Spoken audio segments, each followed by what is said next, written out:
اعوذ باللہ من الشیطان الرجیم بسم اللہ الرحمن الرحیم۔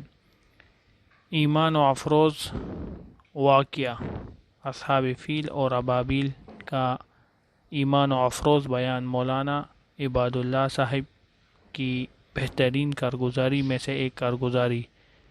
اس بیان میں بتایا گیا ہے کہ اس وقت کے حاکم اور طاقتور فوج کو لانے والا بندہ ابرہہ، اس بیان میں کارگزاری کی گئی ہے۔ تمام دوست دیکھیں، جزاک اللہ۔ بیت اللہ گرانے آیا، بیت اللہ گرانے کون؟ ابرہہ کیا لے کر آیا؟ اس زمانے کی سب سے طاقتور فوج، ہاتھیوں کی فوج، ہاتھیوں کا لشکر، اس زمانے کی طاقتور چیز ہاتھیوں کا لشکر لے کر آیا۔ کیا کر رہے؟ بیت اللہ گرانے۔ لمبا قصہ ہے۔ عبد المطلب حضور صلی اللہ علیہ وسلم کے دادا، 200 اونٹ تھے ان کے، چر رہے تھے۔ جب ابراہ کا لشکر آیا، عبد المطلب کے اونٹوں پہ قبضہ کر لیا، پکڑ کے لے گئے۔ عبد المطلب گئے ابراہ سے بات کرنے، بڑے وجیح آدمی تھے، بہت باروش شخصیت تھی۔ جب ابراہ نے ان کو دیکھا نا، اپنے تخت سے اتر آیا، ان کو اپنے ساتھ بٹھایا کہ کیا بات کرنے آئے؟ انہوں نے کہا میرے وہ 200 اونٹ تمہارے لوگوں نے پکڑ لیے ہیں، وہ چھوڑ دو۔ انہوں نے کہا میں نے تمہیں دیکھا تو میرے دل میں تمہاری بڑی عزت احترام آئی، لیکن تمہاری بات سن کر میرے دل سے تمہاری ساری عزت نکل گئی۔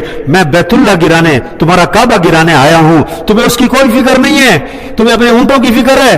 تو ایک عجیب بڑا خوبصورت جواب دیا عبد المطلب نے، فرمانے لگے انا رب الابل وَلِلْبَيْتِ رَبًّا سَيَمْنَعُهُ، میں تو اونٹوں کا مالک ہوں، مجھے اس کی فکر ہے، اس گھر کا بھی کوئی مالک ہے، وہ خود ہی نبٹ لے گا تیرے سے۔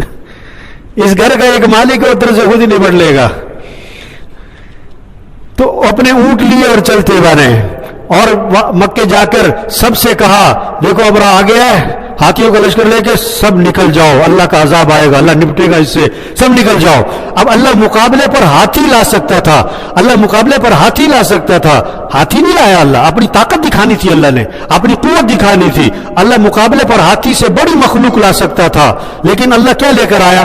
ابابیل، پرندے، چھوٹے چھوٹے پرندے، اور ان کی چونچ میں اور پنجوں میں چھوٹے چھوٹے کنکر دیے جو دور سے نظر بھی نہ آئے، اور وہ کنکر اوپر سے چھوڑتے تھے، وہ ہاتھی سوار کے سر پر پڑتے تھے، اور اس کو اندر سے چیرتے ہوئے ہاتھی میں داخل ہو کر ہاتھی کو چیر کر زمین میں گھس جاتے تھے۔ اور اللہ قرآن میں نقشہ کھینچ رہے ہیں، أَلَمْ تَرَ كَيْفَ فَعَلَ رَبُّكَ بِأَصْحَابِ الْفِيلِ، کیا تو دیکھتا نہیں ہے کہ ہاتھی والوں کے ساتھ تیرے رب نے کیا کیا ہے؟ تو دیکھتا نہیں ہے ہاتھی والوں کے ساتھ تیرے رب نے کیا کیا؟ فَجَعَلَهُمْ كَعَصْفٍ مَأْكُولٍ، ایسا بنا دیا جیسے بھوسا کھایا ہوا۔ اور بھوسا ویسے ہی ریزہ ہوتا ہے، اور جب جانور اس کو چبا لے اس کی کیا رہ جاتی ہے حیثیت؟ اللہ نے اتنی بڑی طاقت کو ایسے توڑ کے رکھ دیا۔ اللہ قرآن میں فرما رہے ہیں أَفَأَمِنُوا مَكْرَ اللَّهِ فَلَا يَأْمَنُ مَكْرَ اللَّهِ إِلَّا الْقَوْمُ الْخَاسِرُونَ۔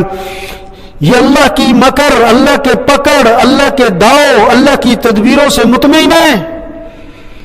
یہ جو اللہ کی نافرمانی کر رہے ہیں، جو اللہ سے غافل، آخرت سے غافل، جنت اور جہنم سے غافل، قیامت سے غافل، اللہ کی پکڑ اور اللہ کی رحمت سے غافل، کیا یہ اللہ کے پکڑ، اللہ کے داؤ، اللہ کی تدبیر سے مطمئن ہیں؟ اور اللہ کی پکڑ سے نہیں مطمئن ہوتے مگر وہ جو انتہائی خسارے والے لوگ ہیں۔ تو یہ اللہ کی طرف سے ایک پیغام آیا ہے کہ ہوش میں آ جاؤ۔ سپر پاور کون ہے بھائی؟ بولو تو صحیح بھائی، سپر پاور کون ہے؟ اللہ۔ سپر پاور کون ہے؟ اللہ۔ سب سے بڑا کون ہے؟ اللہ۔ یہ بات دل میں اترے، دل میں، زبان پر نہیں۔ لیکن اللہ بلائے تو نہیں ہلتا، کیوں؟ اللہ اکبر دل میں نہیں، زبان پر ہے۔ اللہ اکبر دل میں نہیں، زبان پر ہے۔